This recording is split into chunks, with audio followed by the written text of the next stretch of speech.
Hello दोस्तों, welcome to my channel. दोस्तों, आज की इस वीडियो का मेरा टॉपिक बहुत ही ज़्यादा इंटरेस्टिंग है और उन मर्द हजरात के लिए जो स्पेशली ये जानना चाहते हैं कि कैसे पता चले कि लड़की कवारी है कि नहीं। दोस्तों, वीडियो स्टार्ट करने से पहले मैं नए आने वाले यूज़र से रिक्वेस्ट करूंगी कि वो हमारे चैनल को सब्सक्राइब करके जल्दी से बेल आइकन के बटन को प्रेस कर दें।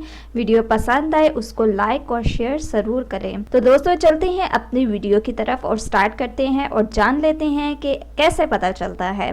दोस्तों, कई यंग लड़के ये समझते हैं कि अगर शादी की पहली रात यूं ही बर्बाद कर दी जाए और मुशावरत यानी कि हम बिस्तरी किए ही गुजर जाए तो मतलब ये है कि फिर इनको बेवकूफ़ समझा जाएगा।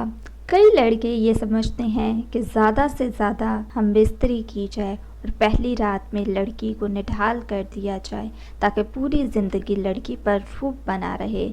लेकिन ये बात बिल्कुल गलत है, ऐसा नहीं करना चाहिए। और एक बड़ी मशहूर बात यह है कि दुल्हन की सील सुहाग रात में तोड़ दी जाती है और जब सील टूट जाती है तो ब्लड निकलना स्टार्ट हो जाता है। ब्लड से मुराद असल में ये है कि औरत की यूरिन की जगह और मुबाशरत करने की जगह थोड़ी अलग होती है। जिस जगह से औरत यूरिन करती है ठीक उसके नीचे ही मुबाशरत की जगह होती है, जिसमें से ही हर महीने लड़की को हिस्स आता है। असल में बात ये है कि कुछ लड़कियों को शादी से पहले और कुछ की शादी के बाद सील टूटती है। जिसकी सील शादी से पहले टूटी होती है उसका मतलब ये बिल्कुल नहीं होता कि उन्होंने पहले मुबाशरत किया होगा यानी कि हम बिस्तरी की होगी, बल्कि ये हम बिस्तरी के अलावा भाग दौड़ और खेल कूद की वजह से भी टूट जाती है।